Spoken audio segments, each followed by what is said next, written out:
आप सभी को गांधी जयंती की ढेर सारी शुभकामनाएं। आज बड़ा खास दिन है, बहुत स्पेशल डे। आज ही के दिन महात्मा गांधी इस पृथ्वी पर आए, 2 अक्टूबर 1869। कोई नहीं जानता था कि एक बच्चा जिसका जन्म हो रहा वो आगे चलकर युग पुरुष बनेगा। बहुत व्यापक है गांधी का दर्शन। शायद ही ऐसा कोई क्षेत्र है जहां पे गांधी ने नहीं लिखा है, जहां पे गांधी को नहीं पढ़ाया जाता है। लेकिन दुर्भाग्य है हिंदुस्तान का, जिस जगह पर उनका जन्म हो रहा है, जिस जगह की वो कोहिनूर है, वही के लोग उनको नहीं समझ पाए, बिल्कुल नहीं समझ पाए। मैं खुल के बोलता हूँ इस चीज को। मैंने ऑफलाइन की दुनिया में बहुत सारे क्लासेस में मैंने पूछा है स्टूडेंट से, वो गांधी का जी भी नहीं जान रहे। लेकिन हाँ, गांधी को वो गाली जरूर दे रहे, गांधी का वो आलोचना कर रहे। क्रिटिसाइज करना सही बात है, लेकिन एक लेवल का क्रिटिसिज्म होना चाहिए। आप गांधी का क्रिटिसिज्म कर रहे हैं तो उसके लिए वो लेवल होना चाहिए, बहुत हाई लेवल आपको जाना पड़ेगा। नहीं तो ऐसे व्यक्ति शायद ही दुनिया में पाए जाते हैं जिसका योगदान हर क्षेत्र में। आप जब देखिएगा, गांधी को पढ़िएगा, आप गांधी का साहित्य भारत सरकार ने जब लिखा है वो 100 खंड में है। आप इसी से इमेजिन कर सकते हैं गांधी का साहित्य कितना बड़ा है। आप महात्मा गांधी का जो योगदान है वो जीवन के हर क्षेत्र में है। आप कोई भी क्षेत्र को उठाओ, आप साहित्य को पढ़ोगे वहां पे महात्मा गांधी को आपको पढ़ना पड़ेगा। आप पीएचडी करोगे वहां पे आपको महात्मा गांधी पढ़ना पड़ेगा। आप इकोनॉमिक्स पढ़े तो गांधीयन इकोनॉमिक्स आपको पढ़ना पड़ेगा। गांधी का ग्रामीण विकास जो योजना हम लोग चलाते हैं तो गांधी का देन है ना। कुटीर उद्योग, स्मॉल इंडस्ट्री है ना, आत्मनिर्भर, ये सब गांधी का देन है। तो इकोनॉमिक्स में उनका बहुत बड़ा देन है।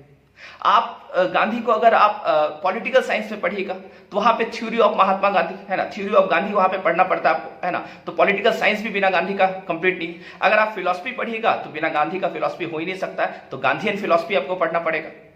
अगर आप धर्म को पढ़ते हैं तो महात्मा गांधी का है ना, खुद का अपना है ना, बहुत शानदार धर्म पर क्या है, व्याख्या है, बहुत शानदार धर्म पर। और उन्होंने भगवत गीता पर टीका भी लिखा है। और समझना, हिंदुस्तान में जो भगवत गीता पर टीका लिखा गया उसमें 2 नाम बड़ा श्रेष्ठ आता है। एक तो बाल गंगाधर तिलक का गीता रहस्य, बहुत शानदार टीका है उनका भगवत गीता पर। और एक महात्मा गांधी का, इनका गीता का नाम है अनासक्ति योग। और इन्होंने भगवत गीता का कोई 1-2 श्लोक पर नहीं, पूरा भगवत गीता पर इनका है टिप्पणी है, बहुत टीका है। और बहुत जबरदस्त टीका है, बहुत जबरदस्त कमेंट्री इन्होंने लिखा है। तो हर क्षेत्र में आप सोशलिज्म का बात कीजिएगा, समाजवाद का बात कीजिएगा, तो गांधी का भी समाजवाद है। बहुत कम लोग को पता है कि गांधी ने भी समाजवाद के बारे में लिखा, और गांधी का खुद का अलग समाजवाद है। तो कुछ लोग कहते हैं कि गांधी का जो समाजवाद है वो कार्ल मार्क्स का समाजवाद माइनस हिंसा, इक्वल टू गांधीयन सोशलिज्म। तो गांधी ने इस चीज को स्पष्ट कर दिया है, उन्होंने क्लियर किया है कि मेरा जो समाजवाद है वो वेस्ट के समाजवाद से बिल्कुल अलग है, और मेरा समाजवाद वेस्ट के किसी भी थिंकर के समाजवाद से नहीं लिखा। उन्होंने कार्ल मार्क्स का तो नाम नहीं लिया, लेकिन इशारा उधर ही था कि वो किसी भी थिंकर से मैच नहीं करता है। तो उन्होंने बताया कि मेरा समाजवाद कहां से आया, तो उन्होंने बताया कि मेरा समाजवाद उपनिषद से आया, जो हमारे भारत का क्या है, हमारे भारत का नहीं, विश्व का पहला फिलोसफिकल है ना दर्शन वहां से आपको मिलता है। तो ईशा उपनिषद से उन्होंने क्या बोला कि उन्होंने लिखा है कि ईशा उपनिषद का पहला लाइन जो है वही मेरा समाजवाद है। तो आप कौन सा क्षेत्र में गांधी को इग्नोर कर सकते हैं? हर क्षेत्र में, हर क्षेत्र में गांधी का बहुत बड़ा योगदान है। तो इस वीडियो के माध्यम से मैं आपको गांधी का थोड़ा बहुत दर्शन, और कुछ लोग बहुत सारा आपने स्पीच सुना होगा कि मजबूरी का नाम महात्मा गांधी, गांधी तो अहिंसा के बाद अहिंसा के पुजारी थे, आप ये सब सुनते होंगे। तो गांधी का अहिंसा अगर आप समझ जाओगे, गांधी का जो थ्योरी ऑफ नॉन वायलेंस है उसको अगर आप समझ जाओगे तो देखना वो हर किसी के जीवन में काम आएगा। वो सिर्फ हमारे आपके जीवन में, कोई राजनेता है उनके जीवन में काम आएगा, कोई उद्योगपति है उनके जीवन में काम आएगा, कोई श्रमिक है उनके जीवन में काम आएगा। हर लोगों के जीवन में गांधी का अहिंसावादी सिद्धांत, गांधी का सत्याग्रह, कितना व्यापक सत्याग्रह है गांधी का, उसको आप देखिएगा। तो आप गांधी को 1-2 दिन में ऐसे समझना बड़ा मुश्किल है। और कृपया करके आप गांधी को जब नहीं जान रहे तो उस तरह का शब्दों का इस्तेमाल उनके लिए ना किया जाए। सोशल मीडिया जब से चल रहा है आजकल के युवा, तो मैं बिल्कुल खुलेआम बोलता हूं कि वो पढ़ते बिल्कुल नहीं है ना। थोड़ा बहुत पढ़िए, थोड़ा बहुत सीखिए, ये अच्छे थिंकर को सुनिए, आपको समझ में आएगा कि कौन व्यक्ति के बारे में हम क्या बोल रहे हैं। आपके बगल में कोई गलत, कोई अपराध हो रहा है, आपका हिम्मत ही नहीं है कि आप उस अपराध को रोक पाओ। आप बाहर पढ़ने जाते या बाहर कोई भी काम करने जाते हैं, आप खुद गलत काम कर रहे हैं, आपके सामने हिम्मत नहीं है। मैं तो स्टूडेंट को भी बोलता हूं कि आप अगर कहीं बाहर में रह रहे या फिर आप पढ़ाई कर रहे हैं, आपने अपने स्टूडेंट लाइफ में क्या क्या गलती किया है, क्या आपके पास हिम्मत है तो आप अपने माता पिता के सामने खड़े होकर बताइए कि हम ये घटना, ये हम गलती किए। आपका हाथ पैर कांप जाएगा, आप नहीं बता पाओगे। और वो महापुरुष, वो महात्मा गांधी, जो कि अपनी गलती को, आपको उनकी गलती को कहीं और ढूंढने की जरूरत नहीं है, उन्होंने खुद अपनी गलती को लिखा है। वो खुद कहते हैं कि जब मुझे लोग महात्मा कहते हैं तो मुझे शर्म आती है क्योंकि मैं महात्मा लायक नहीं हूं। तो वो अपनी गलती को, जब इतने फेमस पर्सनालिटी कोई इतना बड़ा है ना अपना गलती को बता रहा है, आप समझ सकते हैं कि उस व्यक्ति में जो आम लोगों का सोच है उससे कितना ऊपर उसका सोच है, बहुत ऊपर सोच है। तो चलिए मैं महात्मा गांधी का कुछ छोटा छोटा है ना किस्सा आपको सुनाता हूँ, कुछ स्पेशल चीज बताता हूँ आज उनके जयंती पर, उनको एक तरह से समर्पित है। और अगर इस वीडियो के माध्यम से कुछ भी लोग, एक भी लोग अगर कुछ सीख पाए तो मेरा बहुत बड़ा, मतलब एक तरह से समझिएगा कि मैं बहुत अपने आप को खुशनसीब समझूंगा कि मैं एक लोगों को भी सिखा पाया कुछ। तो गांधी का जो दर्शन है, तो गांधी के बारे में अगर आप जानते देखिए, गांधी को अगर आप समझिएगा तो गांधी का प्रभाव, गांधी के ऊपर बहुत लोगों का प्रभाव पड़ा। जैसे हरिश्चंद्र का बहुत बड़ा प्रभाव है गांधी ने जब हरिश्चंद्र का नाटक देखा था तो वहां से वो बहुत प्रभावित हुए थे।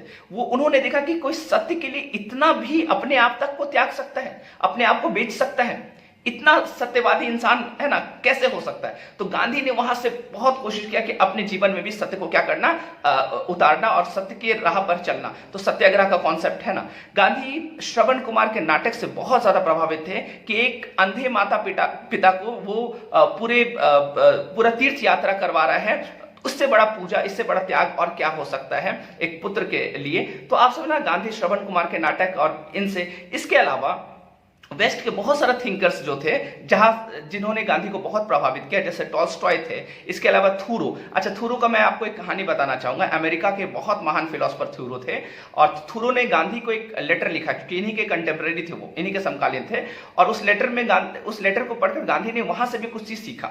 गांधी हर जगह से कुछ सीखते थे और उस लेटर में क्या था मैं आपको बताता हूं। तो थूरो क्या करता था, बहुत बड़े बड़े दार्शनिक थे वो, है ना। वो क्या करते थे कि वो नदी किनारे बैठ जाते थे पेड़ के नीचे छांव में, और वहां पे वो अपना ढेर सारा पेपर निकालते थे और वहां पे अपना दर्शन लिखना शुरू करते थे।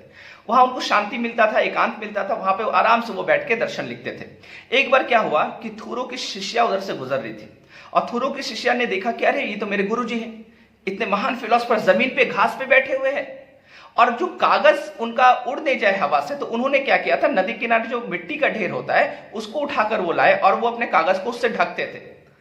अब उनकी शिष्या को लगा कि नहीं गुरुजी ऐसे बैठे अच्छा नहीं लग रहा, तो उनकी शिष्या ने क्या किया, वो अपने यहां से एक बहुत सुंदर बहुत महंगा कालीन लाई और गुरुजी को बोली कि गुरुजी आप इस पर बैठिए।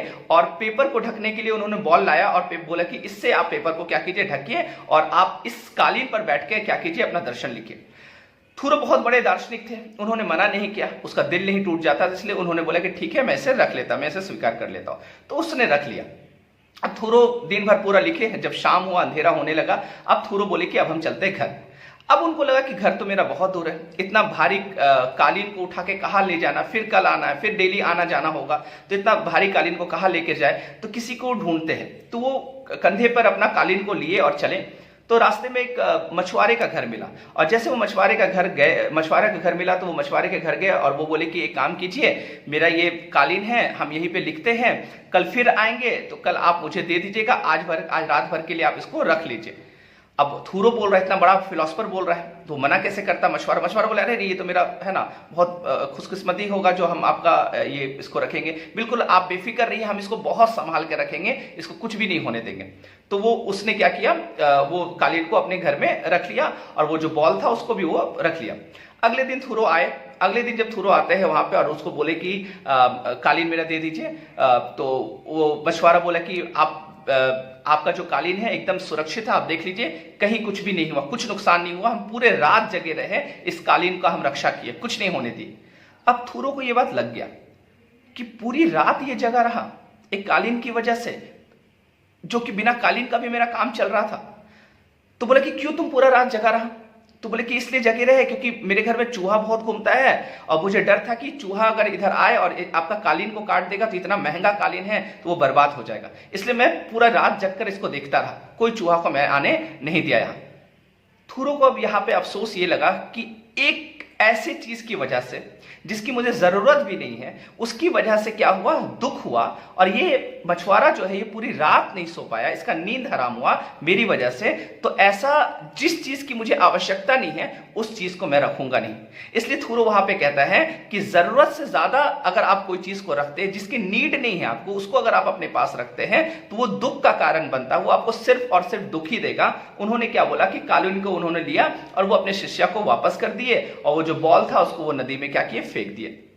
तो ये कहानी गांधी को बहुत प्रभावित किया। गांधी फिर यहां से गांधी बोलते कि हाँ, कि जिस चीज का हमको नीड नहीं है, जितना आपको जरूरत है उतना ही आप अपने पास रखिए, और जिसको जरूरत है जिस चीज की उसको आप क्या कीजिए, दीजिए। तो एक तो ये कहानी। एक बड़ा प्रसिद्ध कहानी और है, मैं आपको बताता हूं, कैंडल स्टिक का कहानी है ना, बिशप का कैंडल स्टिक। बिशप का कैंडल स्टिक क्या है, ये क्रिश्चियन का कहानी है, वेस्ट में चलता है ये कहानी। गांधी अपने दर्शन में बहुत सारा ये कहानी लिखते हैं। उन्होंने बताया कि एक चर्च था जहां पे पादरी जो थे वहां के, उनके पास एक कैंडल स्टैंड था जो कि चांदी का था, और एक गरीब लड़का जो भूखा था है ना, उसके घर में खाने को कुछ नहीं था, उनकी एक बीमार माँ थी, वो बीमारी से एकदम तड़प रही थी, उसके पास दवा का पैसा भी नहीं था। अब वो बच्चा घूमते घूमते जब चर्च की ओर गया और देखा कि ये चांदी का जो कैंडल स्टैंड है, इसको अगर हम मार्केट में बेच देते तो मेरी माँ का दवाई और खाना का व्यवस्था हो जाएगा। तो उसने क्या किया, उसने उस कैंडल देखा कि पादरी वहां है ना, उसको वो चुरा कर ले गया। जब वो चुरा कर ले जाने लगा तो रास्ते में पुलिस उसको पकड़ लिया। पुलिस देखा कि ये फटा उटा कपड़ा पहना हुआ है, गरीब बच्चा है, इसके पास ये चांदी का कैंडल स्टैंड कहां से आया। तो वो बोला कि तुम लगता है इसको चोरी किया, कहां से आई, किसका है बताओ। तो बताया कि वो चर्च का है, मैंने चर्च से इसको उठाया। तो बोले चलो इसको चर्च लेकर के चलो। चर्च लेकर के गया तो वहां पे बिशप जो वहां के पादरी थे, उनको पुलिस ने पूछा कि ये कैंडल स्टैंड आपके यहाँ का है। तो बोला हाँ ये तो मेरे यहाँ का है। तो बोले देखिए ये बच्चा चोरी करके ले जा रहा था, मैंने इसे पकड़ लिया। तो बिशप ने उस बच्चे से पूछा कि क्यों तुम चोरी करके ले जा रहा था। तो बच्चे ने बताया सारा कहानी कि मेरी माँ बीमार है, उसके लिए दवा का पैसा भी नहीं है, मेरे घर में खाने को कुछ भी नहीं है, तो इसको हम बेच देंगे तो कुछ हमको फायदा हो जाएगा। तो गांधी बिशप पुलिस को बोलते हैं, पादरी जो थे वो बोलते हैं कि अरे तुम लोग इसको पकड़ने से पहले हमसे तो पूछता, ये कैंडल स्टैंड को इसने चोरी नहीं किया, मैंने इसे दिया। तो फिर वहां से पुलिस है ना, पुलिस को बोले कि आप प्रायश्चित करो, आपने गलती किया, आप सॉरी बोलो इसको और आप यहां से जाओ। तो पुलिस को वहां पे भगा देता। यहां पे गांधी एक चीज सीखते हैं, गांधी इस कहानी से ये सीखते हैं कि आपकी आवश्यकता से ज्यादा अगर किसी को कोई चीज की आवश्यकता है तो वो वहीं पे पहुंचना चाहिए। अगर आपको कोई चीज का नीड है लेकिन आपसे ज्यादा किसी और को नीड है तो वहां पे पहुंचना चाहिए। तो ये गांधी का अहिंसा का सिद्धांत है। मैं आपको बताऊं गांधी का अहिंसा, गांधी ने अहिंसा के बारे में 3 चीज कहा है। गांधी का अहिंसा ये मत समझना कि कायरों का चीज है। अगर जो कायर होंगे वो गांधी का अहिंसा को फॉलो कर ही नहीं पाएंगे। गांधी खुद कहते हैं जो बहुत ब्रेव है, बहुत ताकतवर है, वही गांधी का अहिंसा को फॉलो कर सकता है। जो डरपोक किस्म के लोग हैं, जो कायर है, वो गांधी का अहिंसा को फॉलो नहीं कर सकते। गांधी हमेशा कहते थे एक कायर व्यक्ति से अच्छा मैं एक हिंसक व्यक्ति को मानता हूं। अगर मुझे हिंसा और कायरता में एक चीज चुनने को देगा तो मैं हिंसा को चुनूंगा। ऐसा नहीं गांधी हिंसा का, तो गांधी का अहिंसा क्या था मैं आपको बताता हूं। अच्छा, गांधी का कहना था कि जो हिंसक व्यक्ति होगा वो भी अहिंसक बन सकता है, लेकिन एक कायर व्यक्ति अहिंसक बनना उसके लिए बहुत मुश्किल होगा। तो आप देखिए यहां पे क्या होता है, गांधी का जो अहिंसावादी सिद्धांत है, गांधी, क्योंकि अहिंसा मैं इसलिए एक चीज को चुना हूं क्योंकि लोग अहिंसा पे ज्यादा टिप्पणी करते हैं, इसलिए मैं लोगों को बताना चाहता हूं गांधी का अहिंसा क्या है। तो गांधी का अहिंसा जो है वो 3 चीज है, एक है प्रेम, एक है त्याग और एक है सेवा। प्रेम, त्याग और सेवा, ये 3 चीज गांधी का अहिंसा है। जैसे वो जो बिशप ने किया, वो कैंडल स्टिक का जो कहानी मैंने आपको कैंडल जो स्टैंड का कहानी मैंने आपको सुनाया चांदी का, वहां पे क्या था कि उसको, उस बच्चे को ज्यादा जरूरत थी ना कि चर्च में ज्यादा जरूरत। चर्च में कोई दूसरा कैंडल स्टैंड में भी काम चल जाता, लेकिन उस बच्चे को ज्यादा आवश्यकता थी उस चीज की। तो उसने क्या किया, त्याग किया। तो गांधी का ये चीज है त्याग। मतलब गांधी यहां पे यही एग्जाम्पल दे रहे हैं कि भगवान कृष्ण, तो भगवान कृष्ण यहां पे रो रहे सुदामा को देखकर, इसलिए रो नहीं रहे कि मेरा मित्र बहुत दिन बाद मिला, इसलिए वो रो रहे हैं कि मैं एक राजा हूं और राजा होने के नाते मेरा कर्तव्य है कि मैं अपने प्रजा का ध्यान रखूं। मैं इस राजमहल में ऐशो आराम का जिंदगी जी रहा हूं और यहां पे मेरा प्रजा भूखा मर रहा, मुझे पता नहीं। तो उनको बहुत ग्लानि हो रहा है, वो प्रायश्चित कर रहे हैं। तो वो है गांधी का अहिंसा, उसको बोलते हैं अहिंसा। तो आज जो हमारा राजा, आज जो हमारे प्रतिनिधि हैं, हमारे सांसद हैं, हमारे एमएलए हैं, हमारे है ना मंत्री हैं, प्रधानमंत्री हैं, तो हमारे जो प्रतिनिधि हैं उनको ग्लानि होना चाहिए कि हम ऐशो आराम का जिंदगी में लग्जरियस गाड़ी में हम घूम रहे हैं, हमारे मुखिया लग्जरियस गाड़ी में घूम रहे हैं, लेकिन गांव में एक किसान जो है वो भूखा क्या हो रहा है, मर रहा है। तो वहां पे आपको प्रायश्चित होना चाहिए, उसके लिए वर्क करना चाहिए। आज हमारे उद्योगपति को यहां पे ये सीखना चाहिए कि उद्योगपति को जो चीज का नीड नहीं भी है, या आपसे ज्यादा, आपको अगर नीड है भी कोई चीज की, आपसे ज्यादा कई लोगों को नीड है। भारत में बहुत गरीब है आज, और बहुत गरीब सड़क, उनके पास छत भी नहीं है। आप महल बनाकर रखे हैं, तो आप क्या कीजिए, कुछ हिस्सा आप उसको भी दीजिए, ताकि जो चीज आपको जरूरत, आपसे ज्यादा उसको जरूरत है, भी उसको खाना आपसे ज्यादा जरूरत है, तो क्यों ना आप कुछ हिस्सा उसको निकालकर दीजिए। तो ये है गांधी का अहिंसा। तो गांधी का अहिंसा बहुत व्यापक है। गांधी ऐसा नहीं कि हिंसा का बात नहीं करते, गांधी कहते हैं, गांधी ने लिखा है कि अगर एक पागल व्यक्ति निर्दोष पर गोली चलाना शुरू कर देगा तो मेरा वहां पे अहिंसक बना रहना कायरता कहलाएगा। मैं वहां पे अपना लाठी उठाऊंगा और उसके बंदूक पर क्या करूंगा, वार करूंगा। गांधी कहते हैं कि अगर कल्याण करने के लिए हिंसा किया जाए तो वो हिंसा जायज है। तो इसलिए हमारे बॉर्डर पे जो सोल्जर खड़े हैं वो कल्याण करने के लिए खड़े हैं, क्योंकि वो खड़े हैं तभी हम लोग का क्या हो पा रहा, कल्याण हो रहा। तो उन्होंने एक एग्जाम्पल भी दिया है कि एक कुत्ता जो है वो तड़प रहा है, वो बहुत तड़प रहा है ना, उसको, वो जीवित है, बहुत उसको दर्द हो रहा है। तो गांधी ने कहा कि वहां पे मैं डॉक्टर को सजेस्ट ये करूंगा कि एक ऐसा इंजेक्शन दीजिए जिससे इसकी मृत्यु हो जाए। तो वहां पे वो हिंसा, क्योंकि उसके कल्याण के लिए मैंने, है ना, हिंसा का ये रूप अपनाया। तो गांधी का जो अहिंसावादी सिद्धांत है वो बहुत व्यापक है। तो ये गांधी का अहिंसा है, जहां पे गांधी प्रेम का बात करते हैं, जहां पे गांधी त्याग का बात करते हैं, जहां पे गांधी सेवा का बात करते हैं, ये गांधी का अहिंसा है। इसको अपनाना बहुत मुश्किल है, बहुत मुश्किल है इसको अपनाना, है ना। यहाँ भाई भाई में तो प्रेम ही नहीं हो पाता है, जो अपना ब्लड है उसमें हम जमीन का बंटवारा कर देते हैं, जमीन के लिए तलवार निकल जाता है और हम उस गांधी को गाली देते हैं। नोआखली का घटना इतिहास में पढ़िएगा, 1946 नोआखली बंगाल में, जहां पे कत्लेआम चल रहा था, जब विभाजन का बात हुआ, है ना, जब मुस्लिम लीग एक तरफ बहुत एक्टिव हो गया था, कत्लेआम, जहां पे मुस्लिम लोग हिंदू को देख रहे थे कत्ल कर दे रहे थे, हिंदू लोग मुस्लिम को देख रहे थे कत्ल, मतलब एक दूसरे के जानी दुश्मन बन गए थे, धर्म के आधार पर हम लोग एकदम राइट हो गया था वहां पे। वैसा जगह नोआखली, जहां पे फिर भारत की सेना को भेजा गया, माउंटबेटन ने अपना सेना को भेजा, जो समय वाइसरॉय थे भारत के, उसने अपना सेना को भेजा। सेना का हिम्मत नहीं हुआ कि उस खूनी संघर्ष को रोक पाए, क्योंकि सब लोगों के हाथ में तलवार, बच्चे तक का गर्दन काट दिया जा रहा था। बहुत दर्दनाक घटना था वो इतिहास का। किसी का सेना कोई काम नहीं आया। वहां पे महात्मा गांधी को जब पता चला ये बात, तो गांधी बोले कि अब हम जाएंगे।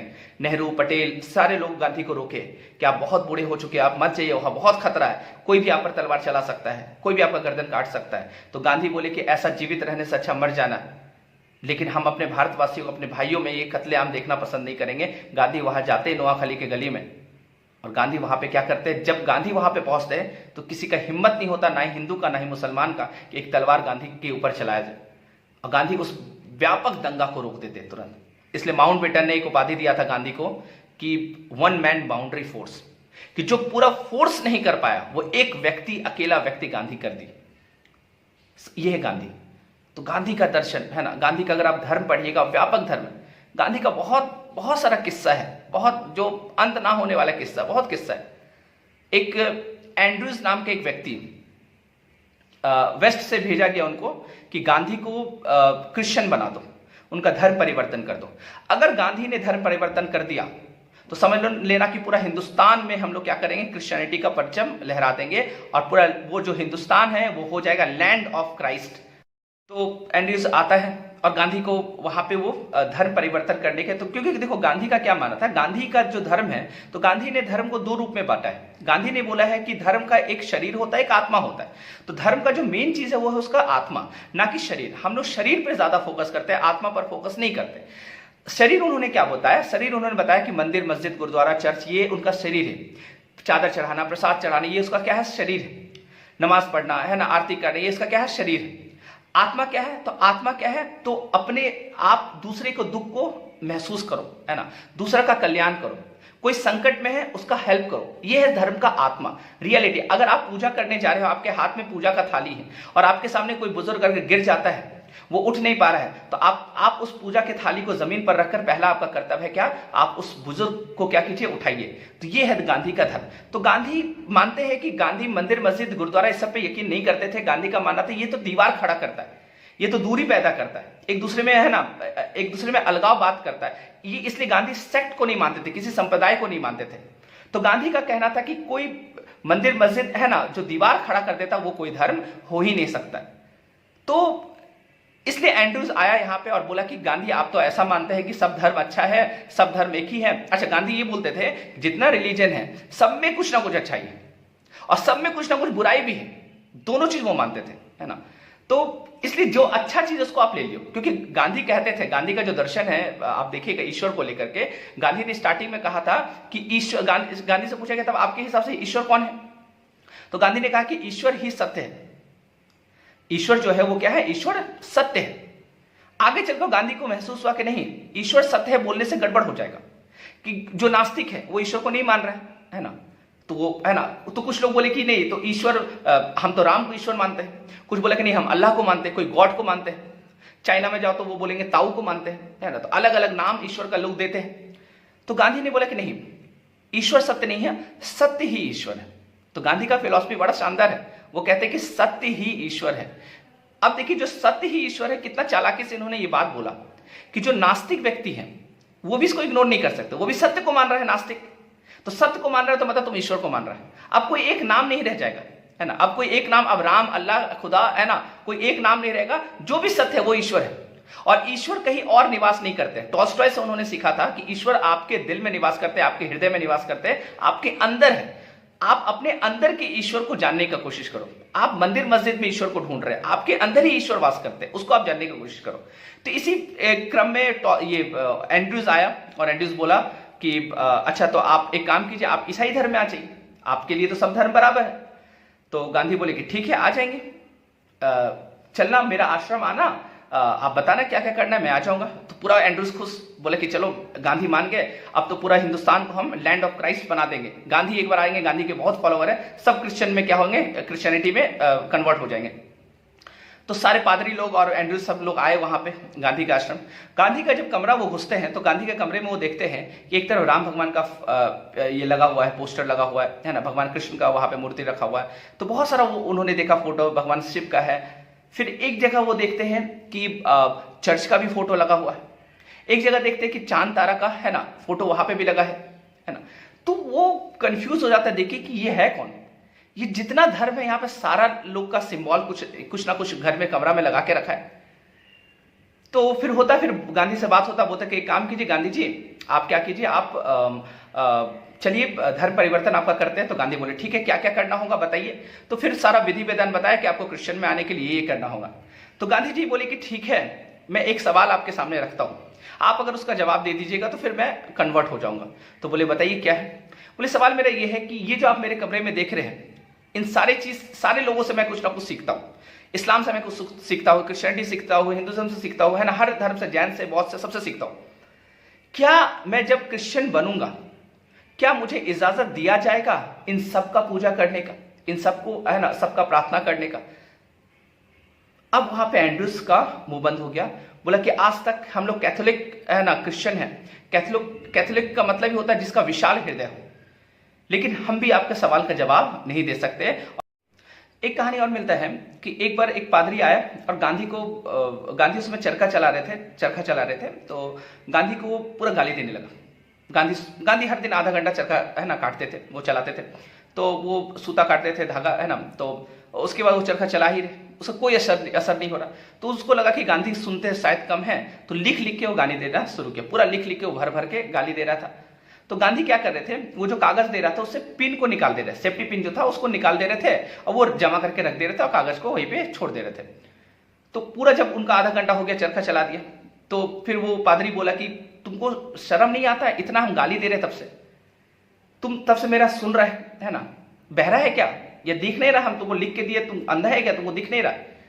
तो गांधी बोले कि बिल्कुल मैं सुन रहा हूं, मेरी जो जरूरत की चीज थी मैंने उसे रख लिया, मुझे पिन का जरूरत था, आपने पिन लगा कर दिया कागज से, मैंने उसको रख लिया, और वो जो कागज में लिखा हुआ बात वो मेरी जरूरत की चीज नहीं है, इसलिए मैंने उसको उड़ा दिया।